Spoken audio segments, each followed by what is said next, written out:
TV Campfire Podcast. I was like, okay, so you win for the week. We're here. I hate to sound like a broken record. Oh no! We're fans. It's one of the best things on television. Oh! Alright, we got you a whole different level. No, you didn't. We talk TV. That was the best scene ever. Like, that blew me away. It was absolutely amazing. I just couldn't believe it. Welcome to the show. This is podcast number 603, and I'm Libby, your host. And this week we have returning guests. Hi, this is Allison, and I write reviews for 6 Degrees of Geek. This is Tom, and I chair the Department of Visual and Media Arts at Palm Beach Atlantic University in Florida, and also host the Screen Time podcast on Spotify and iTunes. Hi, this is Yusun, and I am a costume designer and TV enthusiast from Los Angeles. All right, Tom, hit us with the news. What do you got? ABC has renewed The Rookie for season 7. Woohoo! Don Johnson and Philippa Sue have been cast in Dr. Odyssey, Ryan Murphy's new medical drama. Apple has ordered a series adaptation of Mick Herron's Down Cemetery Road with Emma Thompson and Ruth Wilson attached to star. Herron wrote the novel Slow Horses is based on, so that could be really good. Plus Dame Emma Thompson. For All Mankind has not only been picked up for season 5, but they're going to have a spin-off called Star City based on the Russian cosmonauts. Monarch Legacy of Monsters has finally been picked up for season 2 with multiple spin-offs they're not going to tell us about yet. And Mark Maron, formerly of Glow, has joined Owen Wilson's untitled golf comedy. CBS has a bunch of pickups. NCIS has been picked up for season 22. Wow. SWAT has been picked up for season 8, despite being canceled twice. The Neighborhood has been picked up for season 7. All the FBIs have been picked up. Mothership for season 7 through 9. Most Wanted for season 6. And International for season 4. And Elsbeth, the Good Wife spinoff, has been picked up for season 2. CSI Vegas has been canceled, as has So Help Me Todd. They've also ordered the Afrocentric daytime soap opera The Gates under CBS content partnership with NAACP. At HBO, Kit Harington has announced that the Jon Snow spinoff has been shelved because they couldn't figure out a storyline that people I know, because I did not want to see that. do. NBC has announced The Office, not a reboot. So far, it's going to have Sabrina Impacciatore from White Lotus season 2 and Domhnall Gleeson from The Patient. So how weird is that Domhnall Gleeson's in a two-hander with Steve Carell, and one starred in the original Office at NBC, and the next one is going to star in the not a reboot. Netflix has announced that The Witcher will end with season 5, which will shoot back-to-back with season 4. Steve Buscemi has been cast in Wednesday season 2. So purportedly, they haven't confirmed it, but the rumor is he's going to be the new principal of Nevermore Academy. Paramount Plus announced because they killed Gwendolyn Christie. I'm still mad about that. Continue. Paramount Plus announced that Strange New Worlds has been picked up for season 4. However, Lower Decks will end with the upcoming season 5. Aww. And that's it. All right. I knew that Star Trek news, and I feel like Lower Decks could have gone on forever. So it's kind of weird that they canceled that. Yeah. I really don't understand it because it got good reviews. It has a devoted audience.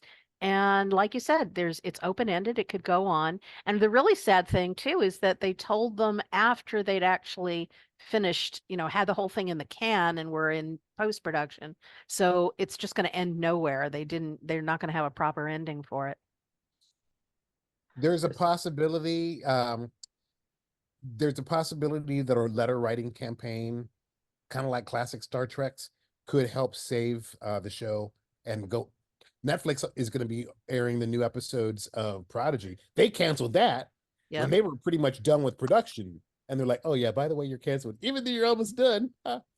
Speaking of Star Trek letter writing campaign, John Trimble, Joe Trimble's husband, passed in the last few days. And they were largely responsible for Star Trek getting a 3rd season. So, wow. Live long and prosper. All right, on that news, I guess we're going to start with the shows. First up, we're going to talk X-Men 97.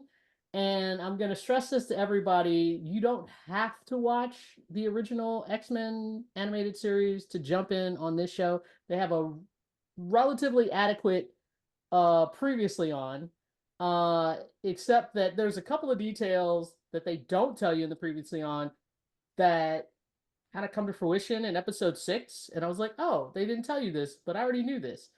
But generally speaking, you don't need it. You can just jump in. They have the intro. And most people know the main X-Men characters anyway. I think the only one you don't know is the Morph. I think I was like the shapeshifter guy. And maybe you don't know Bishop, but they pretty much explain who Bishop is relatively quickly. So I think that works. Anyway, X-Men 97. So let's talk about episode 5 and 6. And episode 5 is called Remember the Name. And oh my God. So the thing about this episode, it starts whenever an episode starts off all sweet and let's do a picnic and a carnival and celebrate life, you know it's going to end badly. We're going to rip your guts out. It all starts off with everybody being all super happy. And Rogue is like, her Rogue's thing is nobody can touch her. Nobody can touch her whole life, but for some reason Magneto can. And so she starts a relationship with Magneto, but she's really in love with Gambit. And they've had this really long, no touchy, but I love you relationship. And so she's like bouncing between them and she doesn't know what to do. And I was like, man, like, pick one. And then by the end of the episode, I was like, are you freaking kidding me?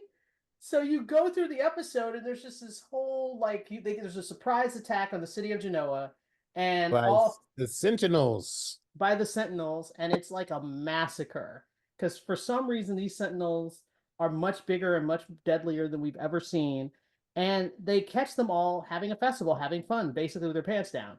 And a lot of people get killed. And Magneto is trying to, because he's leading the X-Men now. So he's really trying to be the hero and saving everyone. And he's protecting all these people, especially these orphan kids. And then it's just like, they just slam him. And at least from what it looked like in this episode, because somebody's like, you don't know Magneto's dead? And I was like, oh, he kind of got blowed up. He's not dead. You don't think he's dead either? No. Okay. I didn't see a body. I don't know. They blew the heck up out of him. So it looked, I will say this, it looked like Magneto was dead. And then he's presumed dead. Yes, he would be presumed dead. And then they had Gambit do this really super extra cool move to kill one of the main Sentinel. And as he gets stabbed through the guts, he's like, remember, it's Gambit, remember the name. And then he blows up. And I was like, oh my God. Oh my God. That crushed me, mainly because I did not see that coming at all.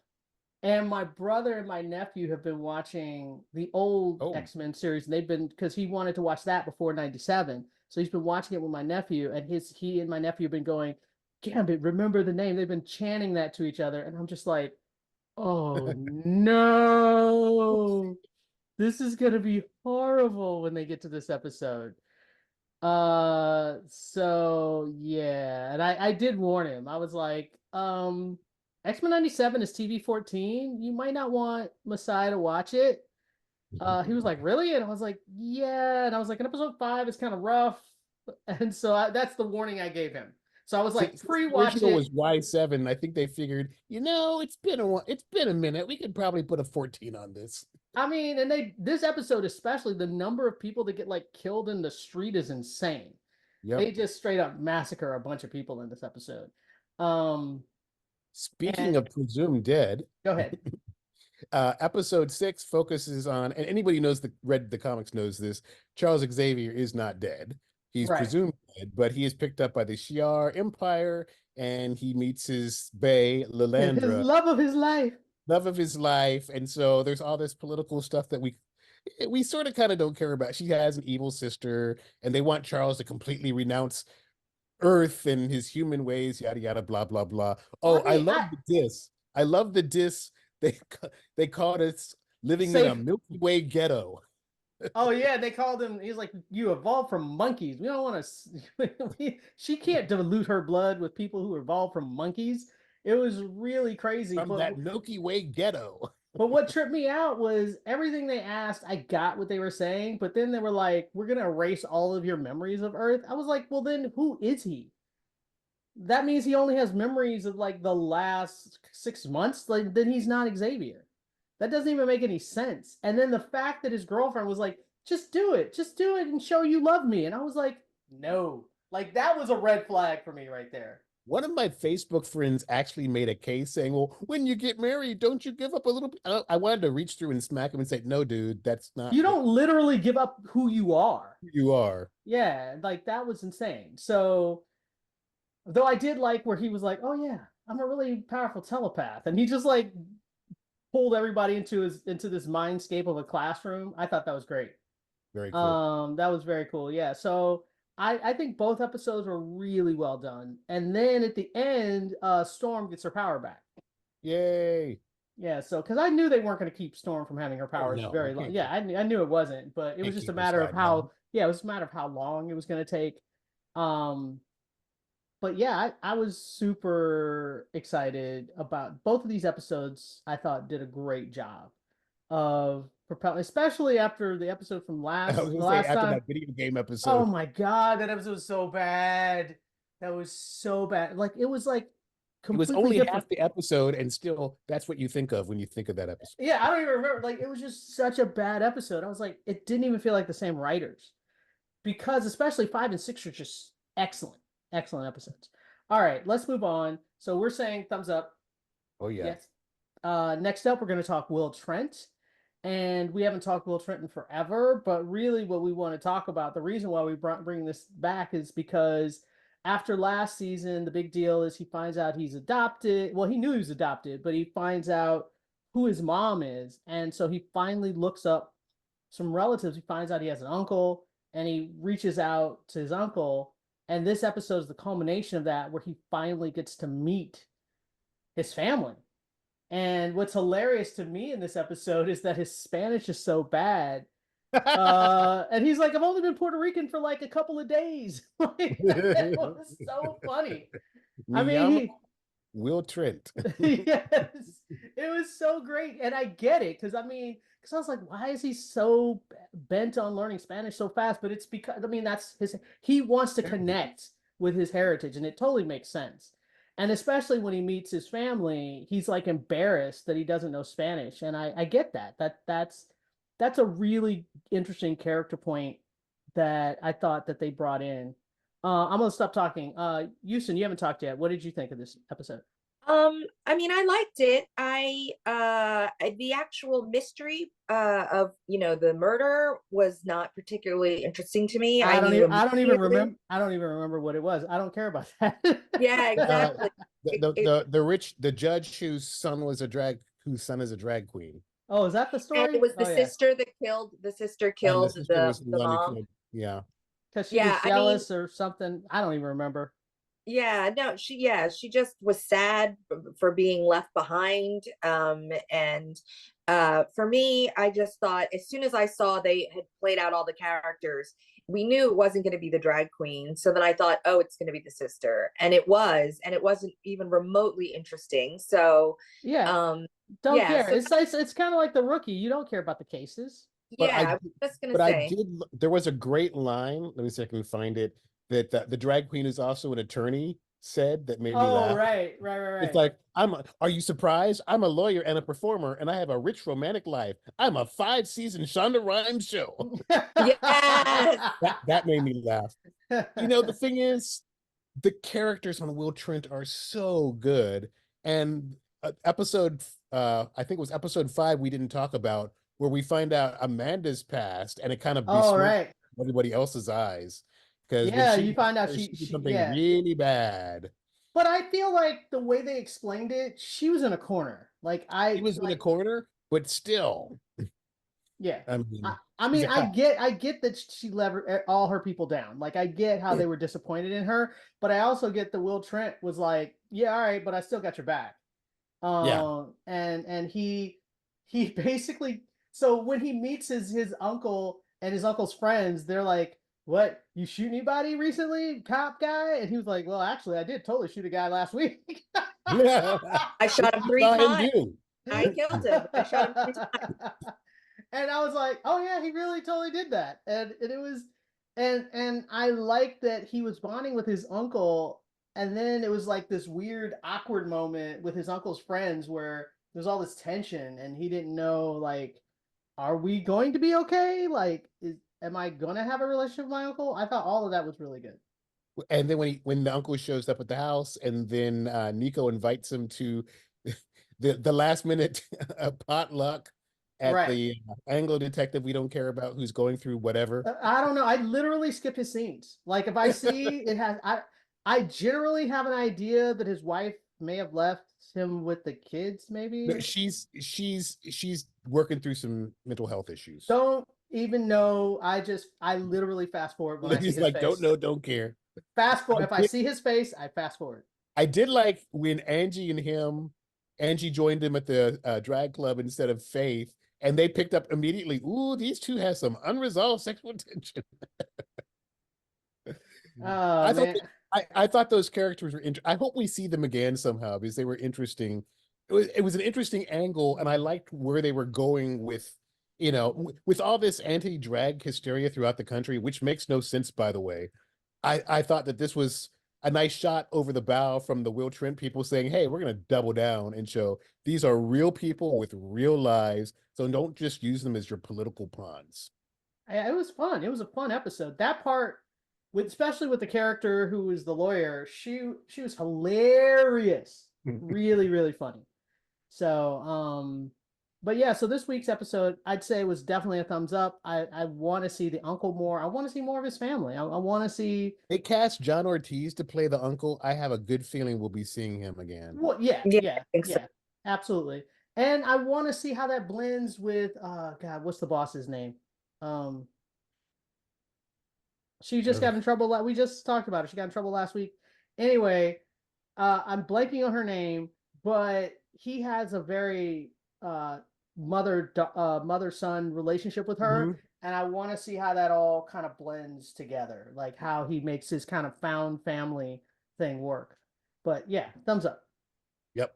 All right. Next up, we're going to talk Alex Rider on season 3. Season 3 dropped, and we have to do the public service announcement of warning people off of it. So you guys are preempting my announcement. I can't even announce the show. So, we're trying to warn them. So we watched the first 2 episodes of season 3 so that you don't have to. So there you go. It was the most tropey, worst version of Alex Rider I have seen. The villain and the conflict that they introduced was the most 2-dimensional thing. I don't even know how to. Oh, I'm sorry that I yawned during your. The villain was so bad. I was like, I almost felt like I was watching a different show when the villain was on screen. I'm like, did they write this during the strike with Scabs, or? I don't. It's so bad. It's terrible. It's really genuinely bad. terrible. And I love the first 2 seasons of the show. So it's so bizarre to me that season 3 can be this bad. Like, I have no inclination to finish it. Like, I've watched the first 2 episodes and I was like, yeah, no, I'm noped out. I got further in before I gave up, and it just keeps getting dumber. It really does. It's not like it's, oh, just get over this hump and it gets much better later. No, it doesn't. It really doesn't. And they kind of, made Alex like 150 IQ points dumber just to make the plot move forward, because it's just so there's preposterous. A trap that they set at the end of episode 2 that is an obvious trap, and I was like, dude, Alex, what are you doing? Because the maid tells you in very specific terms where the bad guy is going to be. Why would the maid tell you that? Oh, and the ship just happens to be docked right at the dock where you are now. What are the odds of that? Because it's a trap. I was like, are you kidding me? And anybody who thought they weren't going to gank the scientists who tried to extort them for more money, come on. Yeah, no, it's so predictable. It's ridiculous. It's like you could write it in your sleep. It's that bad. And then when he sees the scientist murdered and they plant a bomb, I was like, get off the ship. What are you doing? And then he goes, I'm gonna go check and make sure the scientist is dead. I was like, his throat just got snapped. He's dead. There's a bomb ticking right there. I thought maybe he was gonna grab the bomb and maybe try to dispose of it in the ocean or something. No, he's like, oh, let me check and make sure this guy is dead and be all like obvious. And okay, I'm done. Not only that, but the guy says you have the next 60 seconds. We see the countdown on it, and he still goes to check the guy's pulse. Nah, dog. No, there was so many things wrong with That this. was bad. Anyway, yeah, we watched it, so you guys don't have to skip this season of Alex Rider. All right, next up, we're going to talk about Star Trek Discovery and episode 3 and 4. And the whole plot of this has been, it's like a big Easter egg hunt or whatever, or a quest. They're trying to find the next clue that leads them to the next clue, that leads them to the next clue. And I have to say, episode 3 was the most boring version of that. One, because we spent half our time with Saru in a council meeting, him being an ambassador and having weird energy with his fiance and whether or not they're going to announce their wedding and jealous Vulcans. And I was like, what does this have to do with anything? So that whole storyline just irritated me. And then when we got to Trill, you had the engineer woman that I don't remember their name. I can't remember. About, are we together? Are we not together? Are we going to break up? And I was like, I don't care about this either. Why are we wasting my time on this? And then the stuff with Michael and Book, they already broke up. Why are you still pairing them together? They literally had a conversation where we have broken up and we're done. So let's all work together as a team and be paired together more and be awkward. No, don't care. That entire episode was a complete waste of time. One bright spot was Culber having having the consciousness of the Trill, of the Trill. That was interesting because like it gave I'm blanking on the actor's name. I want to Cruz. Yeah, Wilson Cruz. It gave him a chance to have some fun. And one of the first lines after the body swap was like, ooh, this guy really works out. I thought that was funny too. I was like, oh yeah. I was like, did he have this? But yeah, it was kind of, relation stuff works better when they're actively doing something aside from sitting around talking about relationships. Thank you. Why are we sitting around? Interesting at all. Yeah, it is not. And I was like, who wrote this one? However, it was saved by episode 4, which was phenomenal. I loved episode 4. Episode 4 was lot. I thought great. Yes, that one. I was like, oh, thank you. You said you watched the show since the beginning. Did you get references to where they were dropping in? Yeah, definitely. Yeah, I it felt a little bit like that we know that the show is going to end, and so there was like a little bit of a nostalgia kind of thing. Yeah, nostalgia thing about like, let's go through the episodes and kind of remind you of like our seasons and our episodes and stuff. So there was a little bit of that, and really Michael's arc too. Michael's arc was really good. Yeah. But they didn't know. That's the really interesting. They had no idea. Right. Wow. Yeah. No. I was going, Lorca, give me Lorca, and then they were like, Lorca's on a mission and he's away from the ship. And they're like, we want to go back to them, but we don't want to pay for Jason Isaacs. Oh, yeah, come on. Exactly.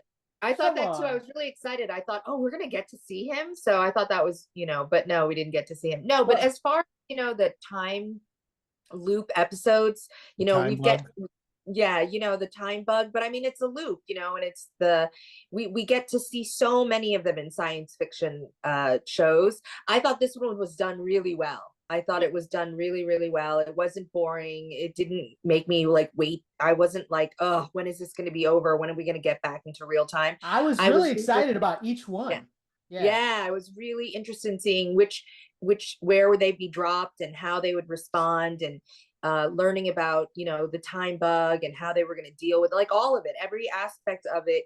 I was very interested in. I loved the Captain America sequence where yes, I thought the same thing. I thought the same thing. It's like, I could do this all day. I literally said that to the screen. Yes.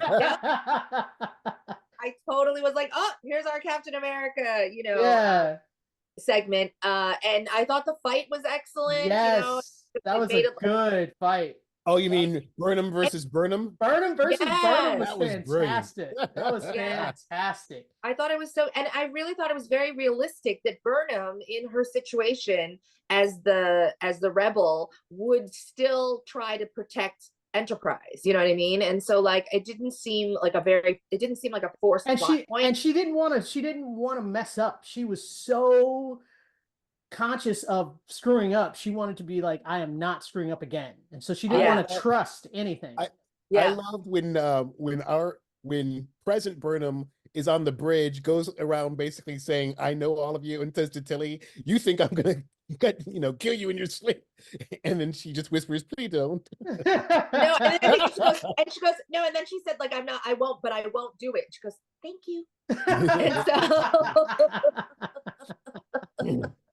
so that was so good. That was so good. But yeah, I'd say the highlight is definitely the fight. And then I'd say also when the commander guy's talking to Burnham, and he's like, when you first came on board, you thought you didn't belong, and he gives her that whole speech that he literally just learned like 5 minutes ago. Like, and he gives her that speech, and it was so, like, her reaction to it was so good. That was just really good acting. I really like Callum Keith Rennie too. I mean, especially after seeing him on Battlestar as a bad guy. And he wasn't Johnny One Note because he had that weird thing with Starbuck going on. But this is such an interesting role for him because he's got PTSD. Yeah. I mean, it's so easy to vilify him. He's got some serious PTSD from surviving the burn. Right. Every choice he's made, especially with how he relates to his crew, is based on survival mode versus what Burnham's done across the seasons of the show. So yeah, I really like that they did take it, even though I'm not thrilled with Saru, how they're dealing with Saru not being on the ship. I do like what they're doing with, is it Rayner? Is that the new guy? Yeah, I think so. Commander Rayner, yeah. They're doing a great job with him. And I've seen him in other things too, other than Battlestar. So he usually up in your favorite Canadian shows. Yeah, he always plays a jerk, but he's usually a good guy jerk. So yeah. But yeah, I think that's pretty much, he's been typecast. That's pretty much what he's doing here too. So I loved it. All right, so we're saying thumbs up, at least for episode 4 was fantastic. And you can skip 3. You can honestly skip 3. Forget about it. Just watch the previously on 4, and you'll be totally up to date. No problems. All right, let's move on. Next up, we're going to talk 3-Body Problem, and we're going to talk episodes 5 and 6. And Allison, episode 5, this is the big one. This was the one where Judgment Day. Oh my God. This episode was so great because what happened in the last one is we know that my lord or the aliens or whatever have given up on humanity, and they're just going to like conquer them, And this is a situation where you've got a real issue of like the people on the ship still, the civilians on the ship still believe they're protected by the aliens, that they're chosen ones. Except the leader guy, he knows that they've given up, and so he's trying to cover. And while at the same time the government is like plotting a big arrest, but they don't want to arrest them. They just want the data, and they are afraid if they try to go in any normal way, that the data will get destroyed. Yeah, they're not interested in the cult at all. They're interested in getting the information from about the aliens and what they've learned from them and everything else. And they know that if they were to actually do a conventional thing where they raid the ship, it would be destroyed. So this whole time, we've been learning about this nano tech that what's her face has been working on, and that they're the aliens are so determined to make sure she doesn't continue with. And we're really not clear on why this nanotech is so important. Why would it be such a threat? Well, in this episode we find out. Yes. Because it turns out that what you can do with these things is turn them into threads that are finer than a human hair, invisible to the eye, and at the same time they are stronger than any steel. They and can cut through anything, and they build this net like a web, like a web. which they then raise up as the ship is going through the Panama Canal. And you're really not clear on exactly what is going to be happening. It's like, okay, is it going to stop the ship? Is it going to, is it just going to well, what it does is so much worse. And they are very clear that there are civilians on board the ship. There are children on board the ship. On this ship, yes. and they're very clear on that. And they're like, okay, but we're at war. And this is what we're doing. And you're like, okay. And that fine wire just literally just slices people. Like, think of like a knife through butter. Yeah, but like a string of them. So people are literally just well, because there's a network, like about I think I read something that said you're supposed to believe that about every 3 feet there's another wire, and it goes the entire height of the ship. And when it starts, they're saying that, I remember the one of the guys, one of the Navy guys saying, well, why isn't it working? And she says, like, it is. And you just and you don't realize it until the first human victim gets hit. And literally, and they are graphic. Yes. This guy is sliced in half. And it just keeps coming, and people start to realize what's going on, and they're panicking. And they never do show a child being killed. Which I appreciate. But you see it, which I definitely appreciated, but you see the adults getting it, and you see the children, there's particularly the one child on the deck just frozen in terror as this thing is barreling down on it. And you know what happened. So it just keeps going through this ship and spreading havoc and destroying people in graphic, horrific ways. And the more it's going, the more my jaw was just hitting the floor. It was insane. It's like, oh my God. It's insane. It just keeps upping the ante, and finally it gets to Jonathan Pryce's character, where he realizes he's going to die, and he decides to face it. Well, I think he was running. He was running, and then he realized there was nowhere he was going to run to. What was hilarious is he pieced out on everybody else, and he totally was like, "Yeah, you guys are on your own later." Peace out. He was trying to escape, but he jumped somewhere and broke his ankle. And once he broke his ankle, he knew he wasn't going to be able to. It was over. It was over. So once that happened, then he surrendered to his fate. I just want to be clear that he was an absolute coward. That's all. Oh, completely. But it's not, but just, when he finally did it, it was like, okay, fine. The thing is, they're not done once they kill off everybody on the ship, because then the ship starts to fall apart and run aground. And it's like watching somebody cut a really bad cake. It's like, it's just horrible. It's like this ship as a Jenga tower. It's just the pieces just start separating and falling apart. It's brilliantly done as far as special effects are concerned, but it's absolutely horrifying to watch. It really is. It's devastating. Yeah, I agree. And I get the woman who created it. It's not Jen. It's Jen's friend. What's her name? I forgot her name. Yeah, I can't remember. But she's the one who created the technology, and she trusted this government guy to implement it. And then when she saw it, she kind of in her mind knew it was going to happen, but then when she saw it really happen, it freaked her out. And she had all this guilt and all this, angst about it, which I totally get, because she kept trying to get them to tell her how many people were on board, how many people were dead because of her. She wanted a number, and nobody would give her a number, which I think was good. Don't give her a number. And I love this episode because of everything that happened in it. But the next episode, the reason I have a problem is because intellectually, I understand that she's going through some stuff. I get it.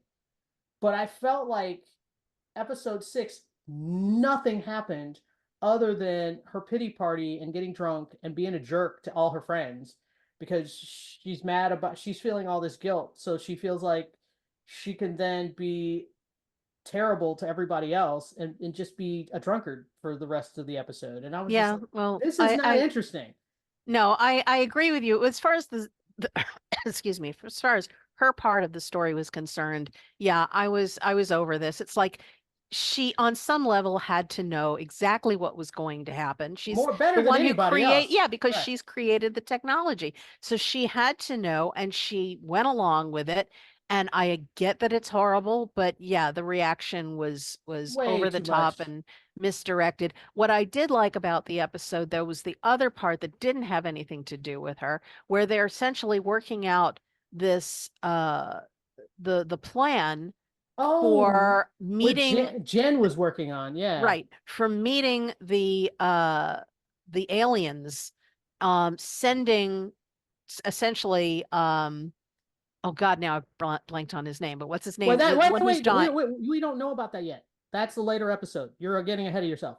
No, Yes, you are. Trust me. she's describing the She's just, plan. but we don't know. Oh, they haven't. We haven't. Okay, yeah, but they're going to send somebody Yes. to meet with the aliens, and they're going to do it by accelerating to 1% the speed of light by using like 1,000 nuclear bombs right that are spread out at key points, and then sending this I ship. like the plan. It was meet like them. acceleration, and then it would slow down, and you hit it with more acceleration, and you do that until it accelerates to the right speed to be able to meet the aliens like 100 years from now or something.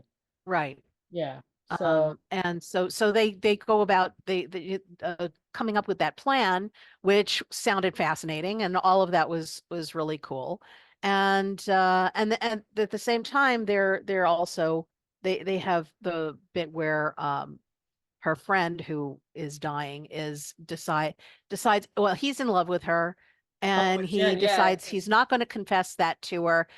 But he is going to buy her a planet. A star. No, it's a star. A star. He's going to buy her a star. For like with 18, all this money that for he's got. 18 or $20 million, something really ridiculous. Because Yeah, no and one I can mean, own a star. It's dumb, but yes. it's dumb, but yeah, they're doing it to raise money for this project. Right. So I thought that was interesting. The thing is, within this series, within season 1, it's a really nice romantic gesture and all of that, but it has, from what I understand, it pays off later. There are repercussions of having done that later on in the story. So well, don't tell me that, 'cause if we get I later didn't know that. we are going to be getting a later season. So I you mean assume like that they're going to later pay that off. Yes. Okay. Yeah. So not in this season, but in a later season, having done that is going to have a repercussion. So it's something worth remembering. Okay. I don't know if that's a spoiler. But not. It's, I mean, we it's don't not know. really. It's just because I'm not telling you what it is, but it's just something to keep in your mind. Remember. I would have remembered anyway. But anyway, let's move on. So we're saying thumbs up, definitely. Oh, I yeah. still think 6 was a little shaky. It was not my favorite episode. But otherwise, thumbs up. Next up, we're going to talk Fallout, and we're going to accelerate this a little bit and talk about the first 3 episodes of Fallout. And if you guys were wondering why our cameras went off, some of these people, you guys try not to be spoiled. I just want to explain why cameras went off, because you're like, no spoilers for me. Catch up, guys, catch up. But yeah, so we're going to talk this new series on Amazon. It's based on a video game. So if you like the show, go play the video game, which I'm actually going to do. The updated version of the game comes out next week. So they're timed with the release of the series, I presume. Of course. So they basically, yeah. Fallout 4 came out like 5, 6, 7 years ago, something like that. And so they're doing it. They're going to update it for PS5 and for the new Xbox. And so I'm going to get whenever the updated version comes out, I'll get that. Because I was like, there's no point in me buying the old version when I know the updated version is coming out in a week. And I've played this game like maybe an hour. Like, I think I went over to Peter's house and played it for like an hour. And I was like, I don't know. But now that I've watched the show, I was like, all right, I can get into this. Like, I kind of like it. She's in like the Flynn. Yes, I'm in. So let's start off, Tom. Why don't you start off since you've only seen the first two, and you're gonna have to bail when we start talking about three. So, what do you think? I got partway through three. I just didn't finish it in time for the podcast. So it just seems like any normal day in a series of Fallout shelters, and we're in like number 33. And oh, then you're gonna stop. You're not gonna do the prologue in the 50s with the thumb. That's the best. That's so good. That's how it starts. They start with a flashback. Yeah. It's actually it looks like the 50s, but it's supposed to be 21 something. It's supposed to be modern times. It's just that he's on a Western show. No. When his daughter at the birthday party, that's not a modern show. Yeah, no, I because everything was confusing me, so I had to actually look this up. But it is supposed to be taking place like in an alternate universe where the whole 50s, retrofuturism look kind of stayed and stuck. But the show takes place when the pre-apocalyptic stuff is like 2077, I think. Oh, okay. Yeah. All right. Well, what I really like though is that bit with his daughter, and she's like, "What's with the thumbs up?" and he explains it, and then the explosion happens, and she's standing there, and she's like, "Is it your thumb or my thumb?" And I was like, "Oh my god!" If you're having to ask that question, that is not good. Yeah. That is not good. And he was like, "Oh no, it's just a fire." And then he's like, "Oh no!" And he gets on his horse, and you're like, "You guys are not gonna make it," especially because there are multiple bombs that are going off. And I was like, "Oh no!" That really that made me sad. So it started off there. Now, Tom, go with what you were gonna say. Then we're inside number 33, and it's a perfect day for an arranged marriage for a young woman who's been brought up to be bred so they can repopulate. Kyle MacLachlan plays her dad, and then it turns out the groom is a plant from the bad guys. Boom, boom, boom. I really wish they would have made that less obvious. I really wish. There was something about him that just looked like you're kind of evil. Yeah, they all looked shifty as soon as the door opened. All of them did. All of them did. And I was like, oh, these guys are obviously not good guys. They were all unbathed and nervous and twitchy and unkempt, and it kind of lowered the tension for the whole episode, because I was like, well, when are they going to attack? Because clearly exactly. Yes. That's not a surprise. Yeah, I had a rewrite, which was everyone looks normal and everything looks cool until she gets to have the wedding night, and she undresses him and she sees all these scars on him, and she's like, hey, where do you get all the scars from? And then you go, oh, and then the attack happens, and that's when you reveal it. Because us as the audience being ahead of the characters is always a mistake. Yeah. But other than that, I like the rest of it. That's my one big quibble with the pilot. But the rest of it I thought was great. Also, though, I was really shocked at how gruesome it was in terms of the violence. I wasn't expecting that. I mean, it came from a video game, remember? Yes. Yeah. I never played the video game. Neither did I. Video game. I did know it, but still, I wasn't expecting it to be quite so gruesome, and it was really gruesome. So, and the that's same not network that gave us The Boys and Invincible. So good point. Yeah, it's that level. It's definitely, to me, that level. And that's fine. It is what it is, and we have that genre now, and this is that genre of gritty gruesomeness. And so I just had to adjust. I just had to know, okay, this is what I'm going to get with this show. So that was there was that moment for me, and I'm okay with it now, everything that I'm seeing, but it was shocking at first. It wasn't off-putting, but it was shocking, and that's fine. I also think Kyle MacLachlan is obviously not originally from the Vault, because when he kills the guy who's attacking his daughter, he kills him very matter-of-factly and very coldly, as opposed to everybody else who's appalled at all the violence. Like, they've never seen violence like that before. And he was super cool about killing that guy. And I was like, oh, he's also a plant. Okay. And that's also how he recognized that woman. I was like, if he had been in a vault his whole life, how did he know about this famous woman from above? He Right. looked at her and he was like, oh, you're blah blah blah.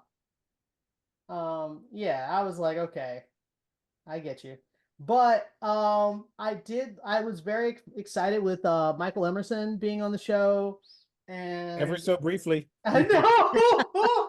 I was just like, oh my God, Michael Emerson, this is great. And then he gets his foot blown off, and I was like, oh no. But then they gave him a fake foot, and I was like, oh yay. And then they chop off his head, and then I was like, oh no. Once he tells her he's taking a cyanide pill, banana flavored. I'm surprised this wasn't more popular. That was insane. But let's talk a little bit about Maximus too. So Yes.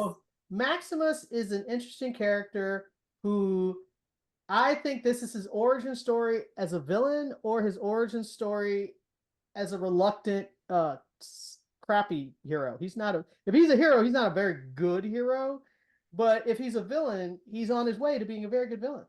So and then I want your thoughts. Do you guys think that he put those razor blades in his friend's boot? I do not. I did. My brother thinks yes. What do you I think? think probably, even though I don't want it to, but story-wise, that's the more interesting thing. Exactly. And considering what he does to his knight. To Yeah. be fair, I would have done that to my knight. So, because that dude was like, He was a jerk. he was a jerk. And he Mental was like, note: do not squire for Libya. Wait, was that Michael Rappaport? That was Michael Rappaport, Yeah. right? That was Yeah. Michael Rappaport as the knight. Yeah. But that was like a cameo. That was a fun cameo. But the thing is, he literally tells him, we're going to string you up by your lungs and we're going to do all these things to you because you failed as being a squire and you suck. And he tells him all of that stuff. And I'm like, and he goes, oh yeah, and bring me a healing thing so I'm better so that I can do all these terrible things to you. I'd have let him die too. Like, come on. Hard pass. Yeah. Like, Yeah. so I don't blame him for letting his knight die. But what I do blame him for is impersonating his knight. Like, that was on some shaky ground. Like, no, man, you shouldn't have done that. And so that made it seem like his ambition was greater than his intelligence, really, because he Didn't really think this he did through. not think this through at Nope. all. So he lets his knight die after his knight is like such a coward, and also his knight is like mad because the clerics are sending them on goofy missions and risking their lives to recover like toaster ovens, and he's like. And so now, so you find out his knight basically has no faith. His knight does not believe in the clerics, does not believe in the system, and is just out for the power. So once he figures that out, he's like, screw it, I'll be the same. But he's not very smart. He is not the smartest cookie in the barrel or whatever. Go ahead. I've got to Tony. give you props for getting. We start kind of with 3 different plot lines in episode 1. Right. And the fact that they got them together in episode 2, I'm like, okay. Yeah, that was pretty good. You know, that was that's pretty some good. snaps. Because other lesser shows would have waited several episodes for the plot Yes. lines to converge. And I'm like, let's get to it. And I like the introduction of the ghoul, who was the guy we see in the flashback. We see him become a ghoul, and his mission is the same. Everybody wants to retrieve the doctor, who is Michael Emerson. And then it becomes everybody wants to retrieve his head because he just becomes a head. So yeah, and everyone's fighting for it for different reasons. And so that is the main thrust of the story. And by the time we're done with episode 3, our main girl, what is her name? Ew. Lucy. Lucy. Thank you. That's right. Goosey. She's in the custody of the ghoul. And so the ghoul now is like, he said, she's talking about the golden rule, and he was like, the golden rule is that you're always going to be taken off by some side mission. And I was like, I see what you did there. That's a video game thing. So now, instead of being on the main mission, which is to get the head, he now has to go on a side mission to get some of the, I'm assuming, to get the drugs that'll keep him going. Because his drugs got messed up. So now they're on a side mission or side quest. And I was like, see what you did there. That's pretty good. And it actually makes sense for what's going on. But then we have the relationship between Maximus and his his new squire that he got His dropped. squire. Yeah, he got dropped a new squire, which was hilarious because he's pretending to be the other knight. Oh my god, dude, just sad. It's like this is gonna blow up in his face. Like I don't see how this is gonna end up well for him. But somebody other than me talk because I've been talking this whole time. I really like the look of the show. I love the retro, the 50s look, the grittiness of the post-apocalyptic look, the fallout shelter. It's a little bit, I know I use this reference a lot, but it kind of, especially in the fallout shelter, it reminded me of like a Wes Anderson kind of a motif with the vibe. Even the humor is a little bit kind of edging towards that. So I like the mix of the grit and the humor and I think they got the tone right because it's hard to do, I think, inject that kind of comedy and that kind of absurdism when you have something that's so gritty and gruesome and post-apocalyptic. So I find that it's a fun watch in a way that I was not expecting, and I like the look of the show. So it's kind of glossy and gritty at the same time. So that's kind of really interesting, and I think the acting is great. I don't have a problem with any of the actors. I think they're doing and you know what? Walter Goggins is amazing. It doesn't matter. MVP, MVP. It does not matter if he's a ghoul and he's got such charisma that like when he's playing the non-ghoul, like I was very impressed with his charisma and how engaged I was with his character. I really want to kind of, I'm rooting for him, and because he's not the bad guy, at this time I'm very curious to find out because, he's, anti-communism, but anti the whatever his character is doing in, because he's got that conflict with his wife, he doesn't want to be part of the vault system or whatever. So I'm like rooting for him. I'm interested in his opinion and his point of view. So it doesn't matter whether he's the heavy or the protagonist. I'm just clearly rooting for Walter Goggins. And he's great. Yeah. So really it's a good show for me. I'm really enjoying it. And Lucy too. I think Lucy's great.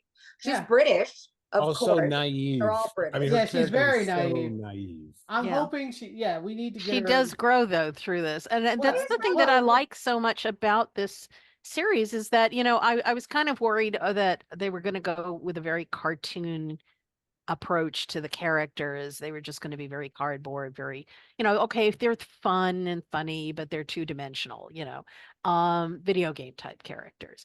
And instead you get very invested in these people. They go to great lengths to flesh them out and make them three-dimensional and make them characters that you can really deeply care about. Walter Goggins' character is a perfect example because when we see him first as the ghoul, even though we have that thing at the beginning, we just assume, okay, well, he becomes a terrible bad guy, and so we're just gonna, if we learn anything, it's going to be how he became so awful, and that's what he is, and it just becomes more complex than that. He's not just that one note thing.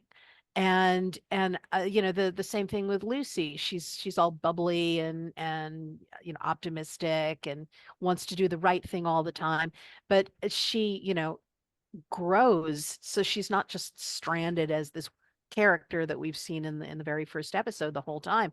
And they go through that with all sorts of other characters that we're not talking about, like her brother, and friends who she had down there and things like that.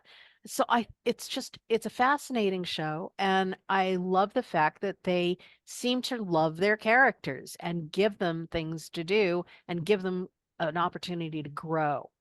And I really, really enjoy watching it. Tom, any comments before we wrap up? Go ahead, Tom. It's almost like the 4 seasons of Westworld were a preamble to, okay, now let's see what we do with another IP and have other creative minds doing the story, but we know how to produce the heck out of this thing because this show looks freaking amazing. Oh, it's gorgeous. And Jonah Nolan directed the first 2 episodes. Yep. All right, so we're gonna say thumbs up, definitely. Oh yeah. Oh, definitely. And next up, we're going to talk Shogun episodes Hi. 7 and 8. And I want to be clear, it's not including the most recent episodes. So we will not be talking about episode 9. Just so we're clear, no 9. So 7 and 8, and 8 ends in the best friend, seppuku. Just so you know where the cutoff is. Oh, That's- Toranaga's best friend commits seppuku. Yeah, seppuku. So just so you know where the cutoff is, that's where the cutoff is. Nothing past that point. All right. So next podcast we will do the last 2 episodes of Shogun. I'm looking up just to make sure we're 7. And Stars. I'll talk about it. Episode 7 is basically Allison, we talked about this, right? Mhm. We were going over it and now I just blanked. 7 is That's the episode where it's almost kind of a timeout where Toranaga is trying to figure out what he's going to do. Stick of Time. Stick Oh, of Time is the brother. Stick of the Time, brother. and it's where he's been presented with, you have to come here and commit seppuku, and your surrender, son right. has to commit seppuku, and you have to surrender. And so he's trying to figure out what he's going to do in this meantime, and has various conversations with various people. Yeah, Yes. and one of them including the madam who was like, "Can I have a stick of time so I can talk to you about building up my brothel that I want to build?" But really, he was like, "Well, why are you talking to me about this if I'm going to be dead in a minute?" And she was like, "Well, obviously you have a plan, right?" And he doesn't say anything.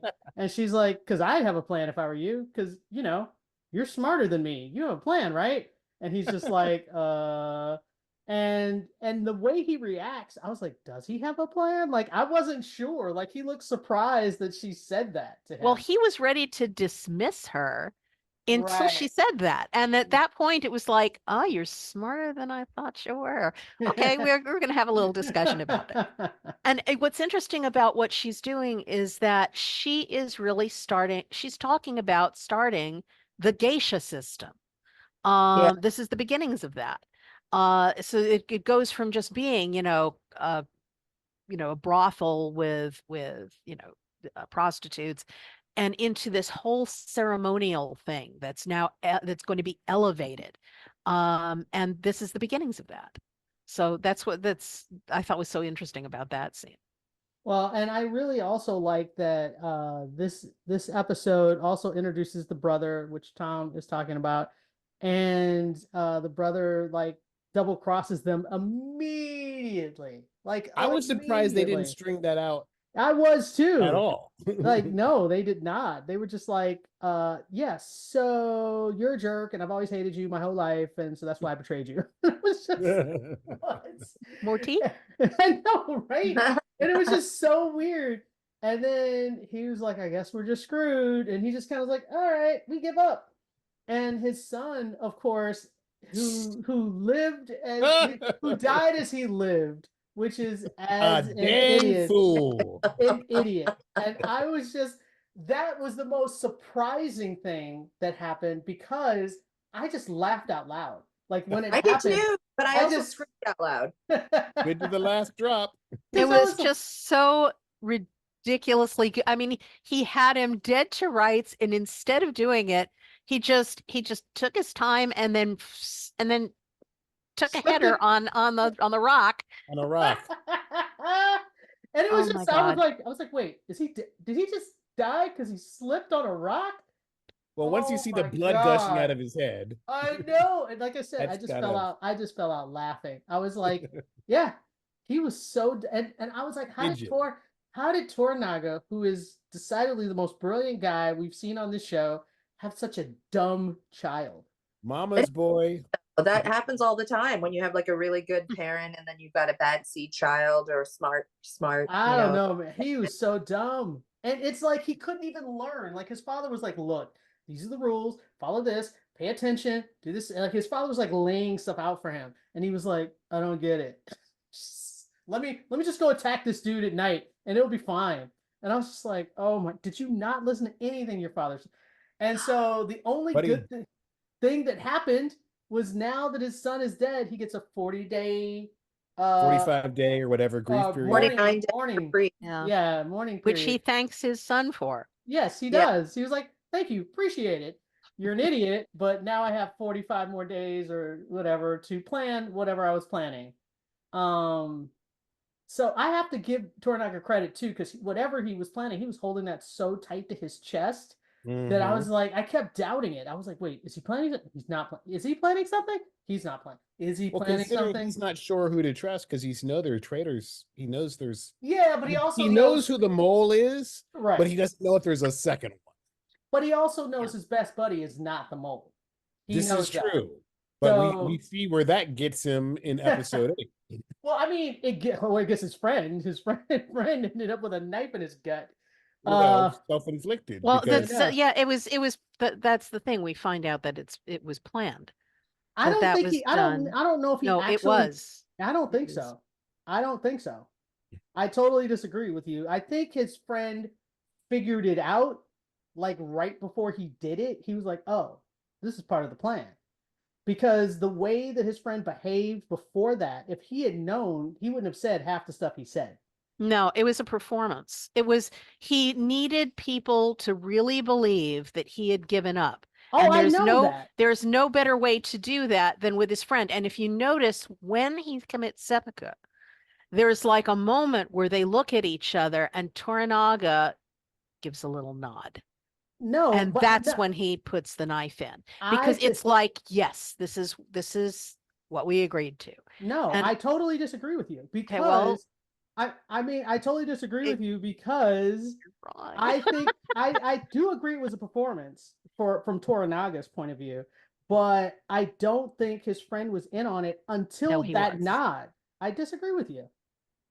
So it was a plan between the two of them. I don't think so. I don't think his friend knew because if he knew, he wouldn't have been bragging to all the rest of the people that, oh, he has a plan. We're going to do this. We have a plan. Well, that's the thing.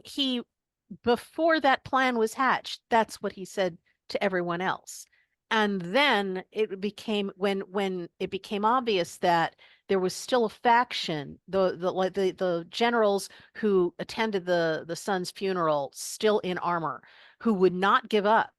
And he was worried that there were others, right. I get that. That's what Toranaga's plan was. Who would not believe that he'd given up. They had to do something more radical. And that's where they came up with it. Except that his friend is the one who egged on those generals.